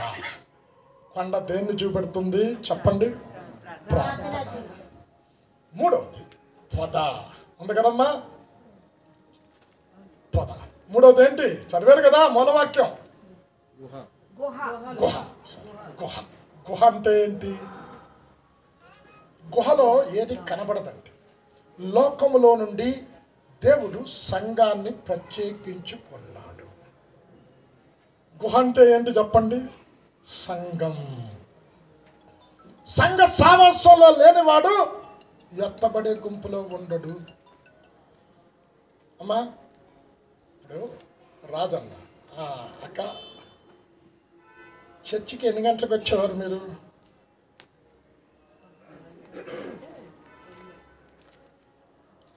చూడండి, దేవుని ప్రణాళికలో అతను ఉన్నాడు కనుక ఒక అన్య కుటుంబములో నుంచి రక్షణలోనికి నడిపించి సంఘాన్ని కట్టించి సంఘ సావాసంలో ప్రతి ఆదివారం మానక వెళ్ళాడు. గుహ సంఘానికి సాదృశ్యం. ఆ రోజున వారు పరిశుద్ధత కలిగి, యథార్థత కలిగి, నీతి కలిగి జీవించటానికి సంఘ ఎన్నుకున్నారు, లోకాన్ని వెన్నుకోలేదు. ఎందుకు సంఘం? అమ్మ ఒక 3 కార్యాలు చెప్పి చివరగా సొరంగం గురించి చెప్తాను. సంఘానికి ఎందుకు రావాలి అంటే శక్తి పొందుకోవటానికి. చదవండి లూకా సువార్త 24వ అధ్యాయం 49వ వచనం. లూక్ 24:49. ఆయనకు నెలవైన వారందరూ గలిలయ నుండి ఆయన వెంబడించిన స్త్రీలను దూరముగా నిలిచి. 24:49. అమ్మ అలాగే ఉంచు. అమ్మ ఎందుకంటే సంఘం శక్తి పొందుకోవటానికి ఉంది కదమ్మా. నా తండ్రి చేత వాగ్దానం చేయబడిన ఆత్మను పంపేటంతర వరకు పైనుండి శక్తి ఎక్కడ ఉన్నారు వాళ్ళు? 53వ వచనం చదువమ్మా. దేవాలయంలో ఉండి అమ్మా దేవాలయంలో ఏమి దొరుకుతుంది? పరిశుద్ధాత్మతో నింపబడతాము. గుహ అంటే పైన లోకంలో పాపములో పడకుండా అంధకార సంబంధ శక్తులను జయించటానికి, సాతానును జయించటానికి, అంతరంగములో శక్తి పొందుకోవటానికి ఆత్మ కావాలి. ఆ ఆత్మ ఎక్కడ కుమ్మరించబడుతుంది? మందిరంలో కుమ్మరించబడుతుంది. ఆత్మ చేత నువ్వు నింపబడినప్పుడు శరీర కార్యాలను జయిస్తావు. ఆత్మ చేత నింపబడినప్పుడు నీ దేహం మహిమ శరీరంగా ఆత్మ మారుస్తా. గుహ మొదటి. రెండవది, జయకరమైన జీవితం ఒక వ్యక్తి జీవించాలి. అమ్మా ఈ లోకంలో వేటెట్టి జయించాలి చెప్పండి మీరు.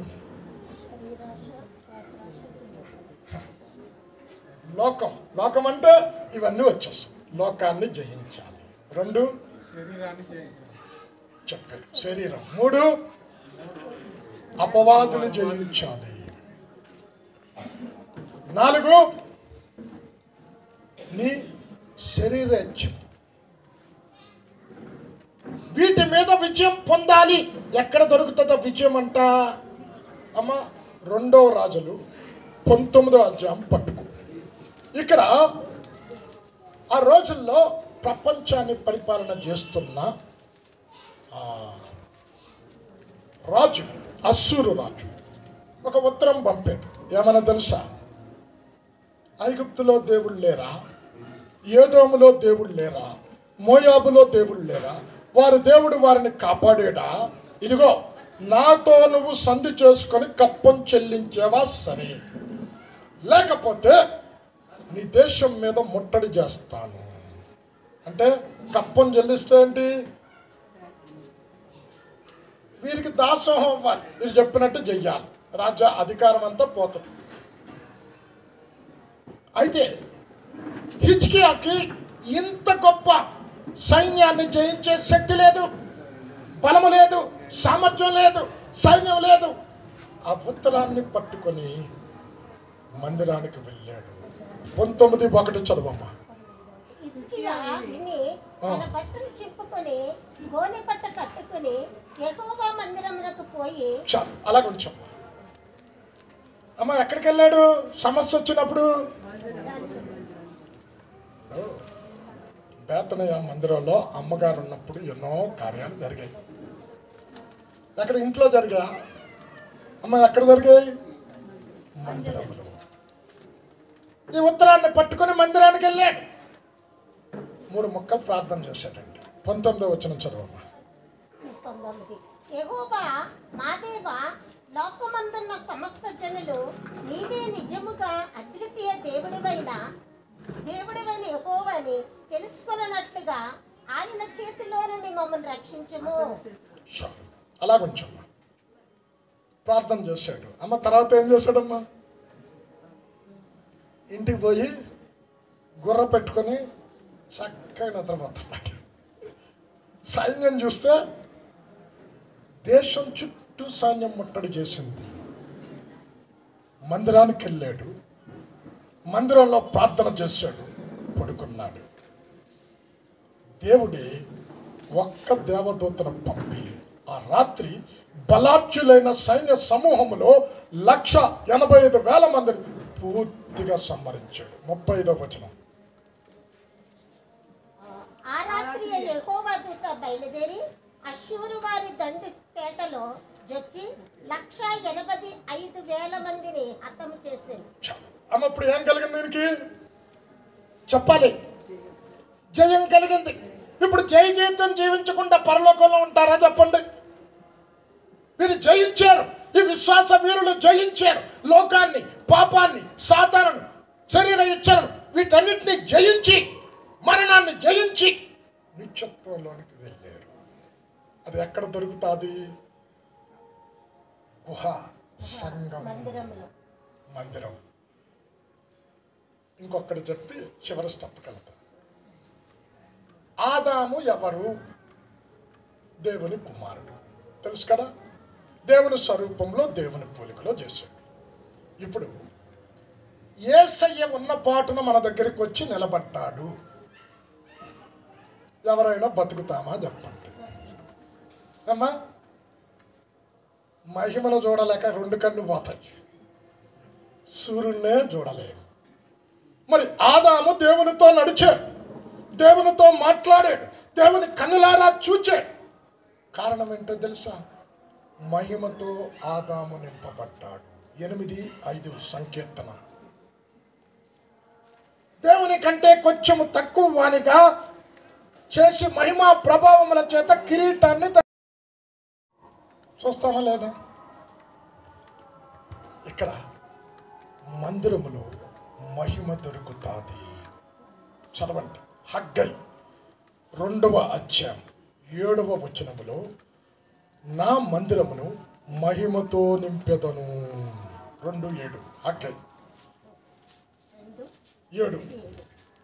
నేను అన్యజనులందరినీ కదిలింపగా అన్యజనులందరి యొక్క ఇష్ట వస్తువులు తేబడును. నేను ఈ మందిరమును మహిమతో నింపెదను. ఇదే సైన్యముల యెహోవా. అమ్మా, ఇప్పుడు పరలోకం ఎలాంటి లోకం? మహిమాన్వితమైన లోకం. ఇప్పుడు ఆ మహిమ లోకంలోకి రక్త మాంసాలు గల శరీరము ధరించిన వాడు వెళతాడా? వెళ్ళలేడు. ఈ రక్త మాంసాల శరీరము మహిమ శరీరం దాల్చాలి. ఈ మహిమ ఎక్కడ దొరుకుతుంది? గుహ, మందిరం. ఆ రోజున వీరు 3వది అయోగ్యమైన లోకములో యోగ్యులుగా జీవించటానికి వారు ఎన్నుకున్న 3వ స్థలం గుహ, సంఘం. 4వది చెప్పండి. చదివారు? సొరంగం. అమ్మ, సొరంగం. ఇప్పుడు సొరంగం కింద ఉంటుంది కదా, తెలుసు కదా. ఆ రోజుల్లో రాజులు శత్రువు ఒకవేళ యుద్ధం చేస్తే శత్రువు ప్రాణాల నుంచి శత్రువు చేతిలో నుండి తన ప్రాణాలు కాపాడుకోవటానికి సొరంగంలో నుండి వెళ్తాడు. సొరంగం కనిపిస్తుందా? అంటే ఏం చూపెడుతుంది? ఈ రోజున ఒక సొరంగ జీవితం జీవించాలి అంటే ఈ రోజున దేవుడు కొంతమంది సేవకులను తన ఉచిత కృప ద్వారా స్వస్థత వరంతో నింపాడు. ఇప్పుడు నేను ప్రార్థన చేస్తే గుడ్డోడి కళ్ళు వచ్చాయి, నేను ప్రార్థన చేస్తే కుంటోడు నడుస్తున్నాడు అన్నాడంటే ఆయన సొరంగ జీవితం జీవించలేదు. సొరంగంలో శబ్దం వింటా, సొరంగంలో మాట్లాడితే శబ్దం ఉంటుంది, మనుషుని చూడం. అలాగే ఎవరు జీవించారు? బాప్తిస్మం ఇచ్చు యోహాను ఏమంటున్నాడో తెలుసా? నేను అరణ్యంలో ఒక శబ్దాన్ని వింటా, దానికి ఒక రూపంలే. ఈరోజు దేవుడు నీ ద్వారా ఎన్ని అద్భుతాలు చేసినా, ఎన్ని సంఘాలు ఉజ్జీవింపబడినా, ఎంతమంది రక్షణలోకి వచ్చినా నువ్వు మరుగై దేవుణ్ణి పైకెత్తాలి. సొరంగ జీవితం దేవుణ్ణి కనపరిచే జీవితం, దేవుణ్ణి మహిమపరిచే జీవితం, దేవుని కీర్తించే జీవితం. సొరంగం బయటికి కనపడదు. ఈరోజు నీ ద్వారా దేవుడు ఎన్ని కార్యాలు చేసినా మహిమ దేవునికి అప్పగించాలి. ఆయన మహిమను దొంగిలిస్తే నేను యెహోవాను, రోషము కలిగిన దేవుడను, నాకు చెందిన మహిమ చదవండి. అది 42:8 యెషయా.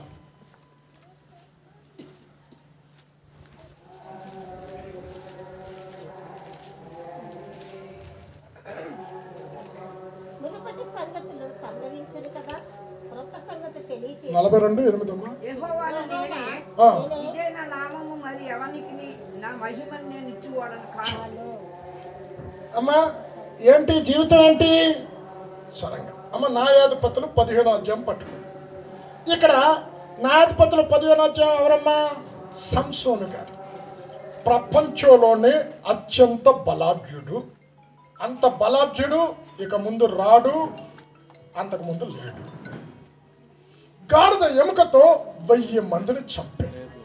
ఫిలిష్తీయుల తొడలు తొంట్లను విరగొట్టిన తర్వాత నా బలం ఎంత ఉందో చూడండి. ఇప్పుడు కొంతమంది 6 ప్యాక్ వాళ్ళు ఏం చేస్తారో చూసారండి ఎప్పుడైనా? ఫుల్ హ్యాండ్స్ అట్టేరు, హాఫ్ హ్యాండ్స్ చూసారా? ఈ కనపడా ఇలా తిప్పుతూ ఉంటారు. అంటే సంసోను గారు నేను ఎంత బలాఢ్యుడనో, ఎంత పరాక్రమశాలినో చూడండి అనకపోయాడు. శత్రువులందరినీ సంహరించిన తర్వాత ఏతాము బండ సందులో దాగాడు. 15:8 న్యాయాధిపతులు. తొడలతో తొంట్లను విరగొట్టిన వారి బహుగా హతము చేసెను. అటు కిందట వెళ్ళి ఏతాము బండ సందులలో నివసించెను. అమ్మా ఎక్కడ ఉన్నాడు? మనం సంఘంలోని చాలా దినాల నుంచి ఓల్డ్ సీనియర్ మోస్ట్ అండి. కొత్తగా వచ్చింది ఒక ఆమె అడిగితే పాట ఇచ్చారు. నేను సీనియర్ మోస్ట్, నన్ను పాట అడిగితే ఇవ్వలేదు. సరంగ జీవితం ఇది. నీ తలాంతులను వ్యక్తపరచుకోవటానికి ఇది కాదు. నేను ఎంత తలాంతులు ఉన్నాయో, నేను ఎంత పాటగాడునో, ఎంత చక్కటి బోధకుడునో, ఎంత చక్కటి వాయిద్యకారుడునో అని నిన్ను నీవు ప్రత్యక్షపరుచుకుంటే, నిన్ను నీవు హెచ్చించుకున్న లూసిఫర్ పరలోకము నుండి కిందికి పడదోయబడింది. దేవుడు తగిన సమయమందు మిమ్మల్ని హెచ్చించడానికి ఆయన బలిష్టమైన చేతి కింద దీన మనస్సులయుండుడి. నా యేసుక్రీస్తు ప్రభుల వారు తగ్గించుకున్నాడు. ఎంతవరకమ్మా? వచ్చి సృష్టికర్త పళ్ళెంలో పాదాలు పెట్టి కడిగాడు. అంతగా తగ్గించుకుంటే ఆయన ఎన్నో అద్భుతాలు చేసే, ఇక్కడ చేసిన అద్భుతం అక్కడ చెప్పలే. అదిగో నేను వెళ్ళాను, అక్కడ లాజర్ను లేపాను. నీకు తెలియదా? శతాధిపతి కూతుర్ను లేపాను, నీకు తెలియదా? చెప్పలేదు. ఏమన్నాడు తెలుసా? ఎవరికి చెప్పకు సుమా. అంటే తన మరుగైన జీవితం జీవించే, ఒక సొరంగ జీవితం జీవించాడు. ఈరోజు ఒక విశ్వాసిగా నువ్వు ఒక గొప్ప ప్రార్థనా పరురాలు అవ్వచ్చు. నా అంత ప్రార్థనా పరుడు లేడు అని నీ ప్రార్థనను ప్రత్యక్ష పరుచుకునే జీవితం జీవిస్తూ ఉంటే అది సొరంగ జీవితం కా. సొరంగంలో ఉన్నవాడు కనబడడు.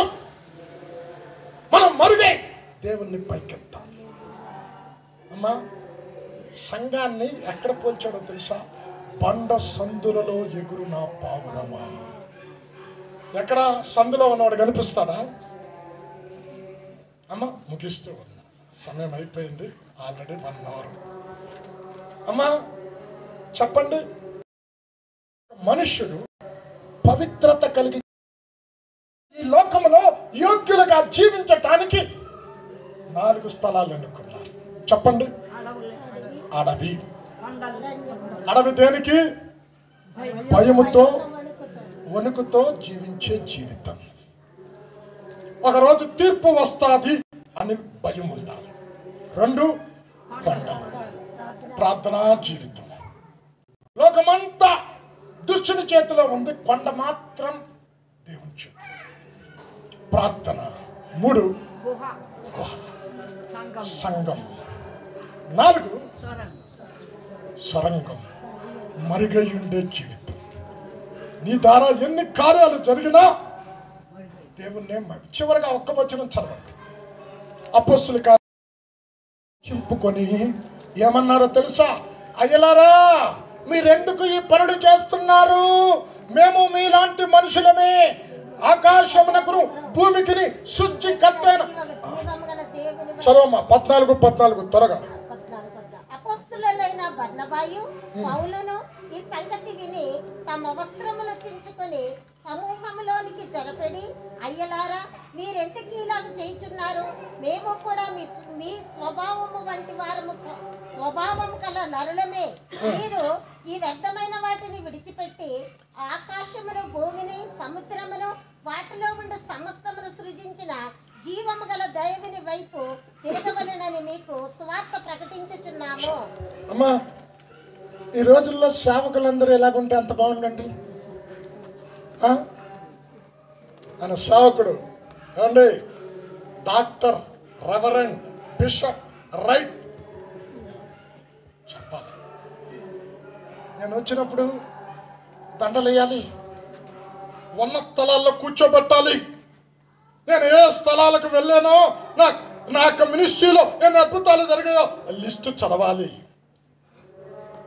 అది సొరంగ జీవితం మరుగైన జీవితం జీవిస్తేనే వారు అయోగ్యమైన లోకములో మరుగై ఉండే జీవితం జీవించి దేవుణ్ణి కనపరిచి దేవుణ్ణి పైకెత్తి పరలోక పౌరుషత్వం సంపాదించుకొని విశ్వాసుల పట్టికలో పేర్లు లిఖించబడి నిత్యత్వంకు వెళ్ళిపోయారు. ముగిస్తూ ఉన్నా, ఈ లోకం ఒక మనుష్యుడు, ఒక విశ్వాస యోగ్యకరమైన జీవితం జీవించడానికి యోగ్యమైనది కాదు.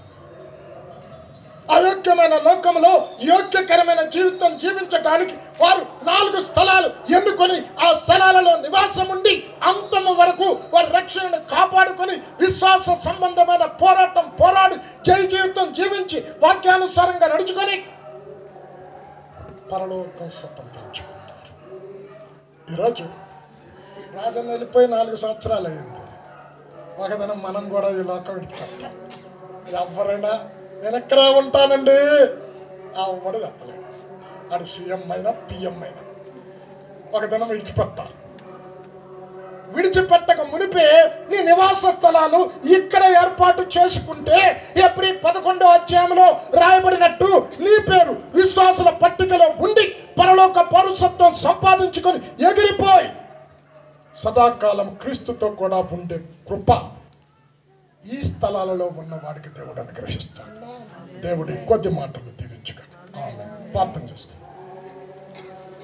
పరిశుద్ధుడైన మా తండ్రి,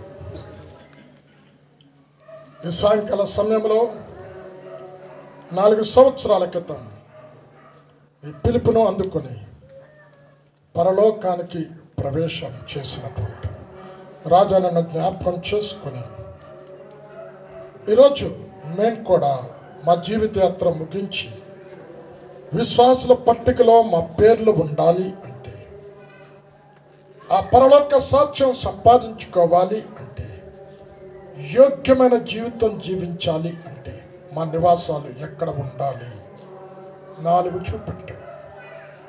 ఈ స్థలాలలో మా నివాసాలు ఏర్పరచుకొని మేమందరం కూడా నిత్యత్వంలో స్థానం సంపాదించుకునే కృపను దయచేయమని యేసు నామములో ప్రార్థన చేసి వేడుకొనుచున్నాము తండ్రి. ఆమేన్.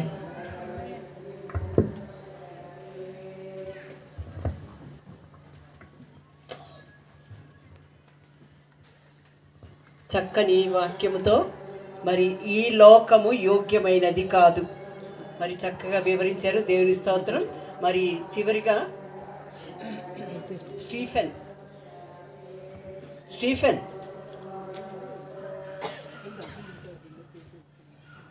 ఓట్ ఆఫ్ థ్యాంక్స్ చెప్తారు. తర్వాత బెనిడిక్షన్ ఫణికర్ గారు, మన బ్రదర్ ఫణికర్ గారు ఇస్తారు.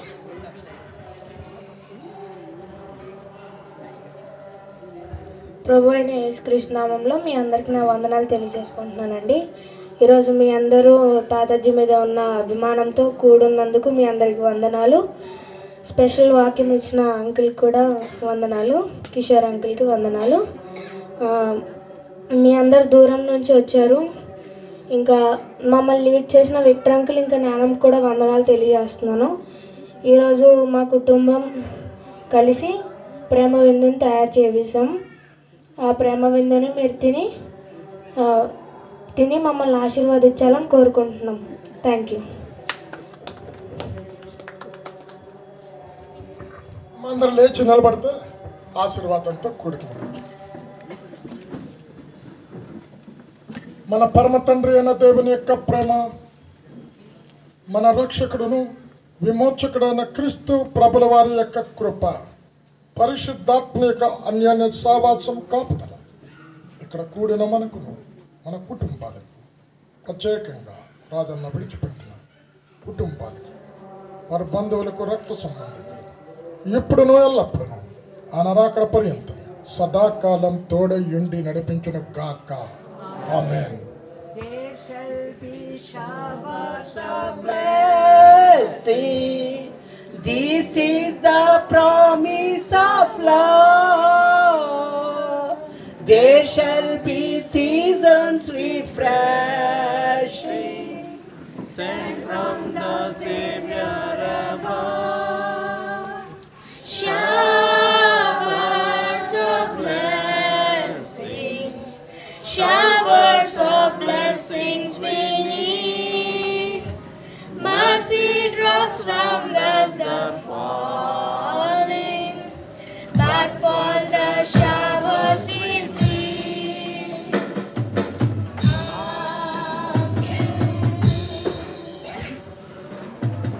దయచేసి అందరూ మరి దూరం నుంచి వచ్చిన వారు ముందుగా భోంచేయండి. ఇక్కడ లోకల్గా ఉన్నవారు మరి తర్వాత తీసుకుందాము. దేవుని స్తోత్రం. మరి చక్కగా కూర్చొని వాక్యాన్ని విన్న ప్రతి ఒక్కరికి ప్రత్యేకమైన వందనాలు తెలియజేస్తున్నాను.